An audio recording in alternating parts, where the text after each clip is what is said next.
श्री गणेशाय नमः। दोस्तों, आज की वीडियो में सुनेंगे फाल्गुन मास महात्म्य की आगे की कथा। इस अध्याय में जानेंगे नारद जी का भगवान विष्णु को श्राप देना।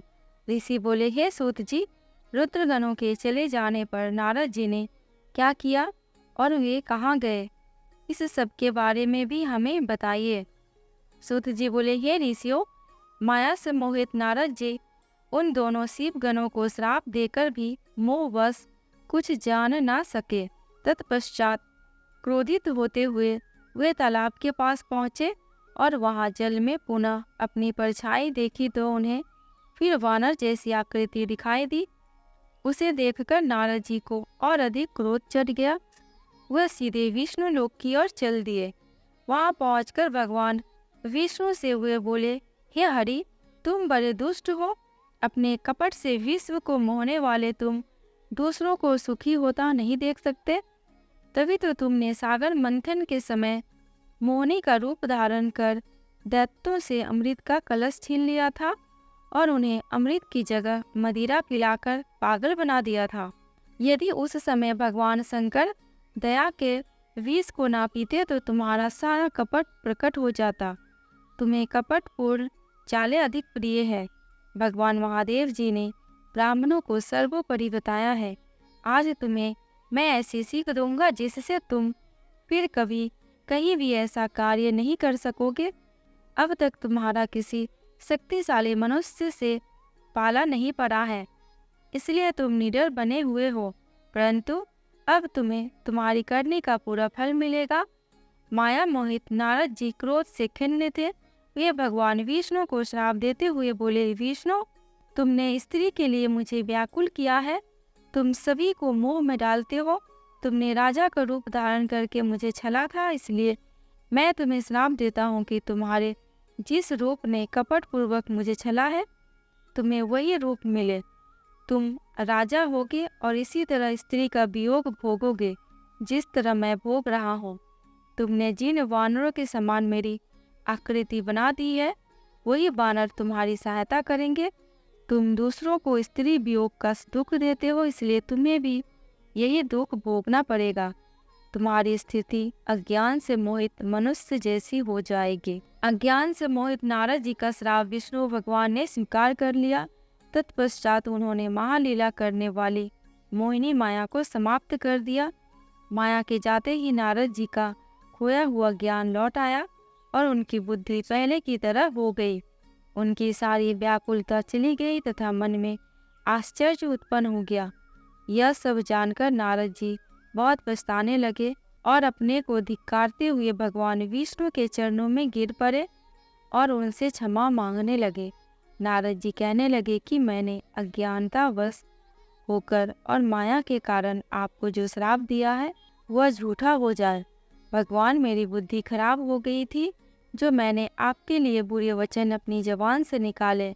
मैंने बहुत बड़ा पाप किया है। ये प्रभु, मुझ पर कृपा कर मुझे ऐसा कोई उपाय बताइए जिससे मेरा सारा पाप नष्ट हो जाए। कृपया मुझे प्रायश्चित का तरीका बताइए। तब श्री विष्णु ने उन्हें उठाकर मधुर वाणी में कहा, हे महर्षि, आप दुखी ना हो। आप मेरे श्रेष्ठ भक्त हैं, इसमें कोई संदेह नहीं है। नारद जी, आप चिंता मत कीजिए। आप परम धन्य हैं। आपने अहंकार के वशीभूत होकर भगवान शिव की आज्ञा का पालन नहीं किया था, इसलिए उन्होंने ही आपका गर्व नष्ट करने के लिए यह लीला रची थी। वे निर्गुण हैं और निर्विकार हैं और सत्य, रज और तम आदि गुणों से परे हैं। उन्होंने अपनी माया से ब्रह्मा, विष्णु और महेश तीनों रूपों को प्रकट किया है। निर्गुण अवस्था में उन्हीं का नाम शिव है। वही परमात्मा, महेश्वर, परब्रह्म, अविनाशी, अनंत और महादेव नामों से जाने जाते हैं। उन्हीं की आज्ञा से ब्रह्मा जी जगत के सृष्टा हुए हैं। मैं तीनों लोकों का पालन करता हूँ और शिव जी रुद्र रूप में सबका संहार करते हैं। वे शिव स्वरूप सबके साक्षी हैं। वे माया से भिन्न और निर्गुण हैं। वे अपने भक्तों पर सदा दया करते हैं। मैं तुम्हें समस्त पापों का नाश करने वाला, भोग एवं मोक्ष प्रदान करने वाला उपाय बताता हूँ। अपने सारे शकों एवं चिंताओं को त्याग कर भगवान शंकर की यश और कीर्ति का गुणगान करो और सदा अनन्य भाव से शिव जी के सतनाम स्रोत का पाठ करो। उनकी उपासना करो तथा प्रतिदिन उनकी पूजा अर्चना करो। जो मनुष्य शरीर, मन और वाणी द्वारा भगवान शिव की उपासना करते हैं उन्हें पंडित या ज्ञानी कहा जाता है। जो मनुष्य शिव जी की भक्ति करती है उन्हें संसार रूपी भव सागर से तत्काल मुक्ति मिल जाती है। जो लोग पाप रूपी दावानल से पीड़ित हैं उन्हें शिव नाम रूपी अमृत का पान करना चाहिए। वेदों का पूर्ण ज्ञान प्राप्त करने के पश्चात ही ज्ञानी मनुष्यों ने शिव जी की पूजा को जन्म मरण रूपी बंधनों से मुक्त होने का मनुष्य सर्वश्रेष्ठ साधन बताया है। इसलिए आज से ही रोज भगवान शिव की कथा सुनो और कहा करो तथा उनका पूजन किया करो। अपने हृदय में भगवान शिव के चरणों की स्थापना करो तथा उनके तीर्थों में निवास करते हुए उनकी स्तुति कर उनका गुणगान करो। इसके बाद नारद जी, तुम मेरी आज्ञा से अपने मनोरथ की सिद्धि के लिए ब्रह्मलोक जाना। वहाँ अपने पिता ब्रह्मा जी की स्तुति करके उनसे शिव महिमा के बारे में पूछना। ब्रह्मा जी शिव भक्तों में श्रेष्ठ हैं। वे तुम्हें भगवान शंकर का महात्म्य और सतनाम स्रोत अवश्य सुनाएंगे। आज से तुम शिव भक्ति में लीन हो जाओ, वे अवश्य तुम्हारा कल्याण करेंगे। यह कहकर विष्णु जी अंतर्ध्यान हो गए। सूत जी बोले, महर्षियों, भगवान श्री हरि के अंतर्ध्यान हो जाने पर मुनि श्रेष्ठ नारद शिवलिंगों का भक्ति पूर्वक दर्शन करने निकल गए।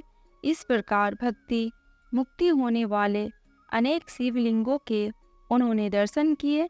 जब उन रुद्र गणों ने नारद जी को वहां देखा तो वे दोनों गण अपने साप की मुक्ति के लिए उनके चरणों पर गिर पड़े और उनसे प्रार्थना करने लगे कि वे उनका उद्धार करें। नारद मुने, हम आपके अपराधी हैं। राजकुमारी श्रीमती के स्वयंवर में आपका मन माया से मोहित था। उस समय भगवान शिव की प्रेरणा से आपने हमें श्राप दिया था। अब आप हमारी जीवन रक्षा का उपाय कीजिए। हमने अपने कर्मों का फल भोग लिया है।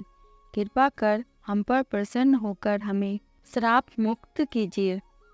नारद जी ने कहा, हे रुद्रगणों, आप महादेव के गण हैं एवं सभी के लिए आदरणीय हैं। उस समय भगवान शिव की इच्छा से मेरी बुद्धि भ्रष्ट हो गई थी, इसलिए मोहवश मैंने आपको श्राप दिया था।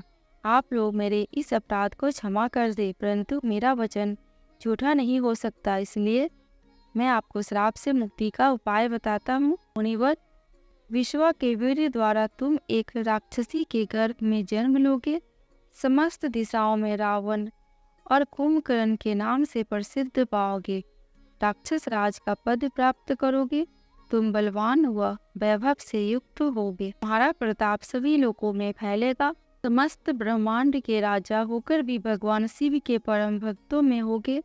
भगवान शिव के ही दूसरे स्वरूप श्री विष्णु के अवतार के हाथों से मृत्यु पाकर तुम्हारा उद्धार होगा तथा फिर अपने पद पर प्रतिष्ठित हो जाओगे। सूत जी कहने लगे कि इस प्रकार नारद जी का कथन सुनकर हुए दोनों रुद्रगण प्रसन्न होते हुए वहां से चले गए और नारद जी भी आनंद से सराबोर हो मन ही मन शिव जी का ध्यान करते हुए शिव तीर्थों का दर्शन करने लगे। इसी प्रकार भ्रमण करते करते वे शिव की प्रिय नगरी काशीपुरी में पहुँचे और काशीनाथ का दर्शन, उनकी पूजा उपासना की। श्री नारद जी शिव जी की भक्ति में डूबे उनका स्मरण करते हुए ब्रह्मलोक को चले गए। वहां पहुंचकर उन्होंने ब्रह्मा जी को आदर पूर्वक नमस्कार किया और उनकी स्तुति करने लगे। उस समय उनका हृदय शुद्ध हो चुका था और उनके हृदय में शिव जी के प्रति भक्ति भावना ही थी और कुछ नहीं। नारद जी बोले, हे पितामह, आप तो परम ब्रह्म परमात्मा के स्वरूप को अच्छी प्रकार से जानते हो।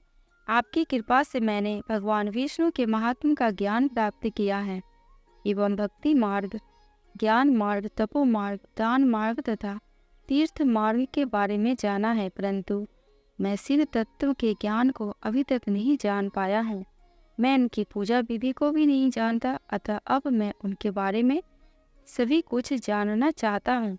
मैं भगवान शिव के विभिन्न चरित्रों, उनके स्वरूप तथा वे सृष्टि के प्रारंभ में मध्य में किस रूप में थे, उनकी लीलाएं कैसी होती हैं और प्रलय काल में भगवान शिव कहाँ निवास करते हैं, उनका विवाह तथा उनके पुत्र कार्तिकेय के जन्म आदि की कथाएं मैं आपके श्रीमुख से सुनना चाहता हूँ।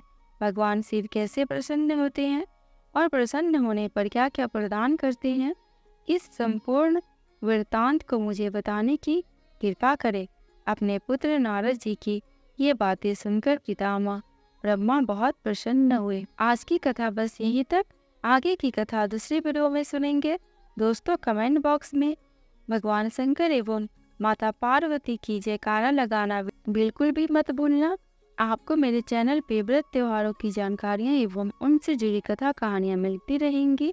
अगर आपको ये वीडियो थोड़ी सी भी अच्छी लगी हो तो प्लीज़ मेरे चैनल को सब्सक्राइब करके मेरी वीडियो को लाइक और शेयर कर देना। अंत तक वीडियो में बने रहने के लिए आपका दिल से बहुत बहुत शुक्रिया।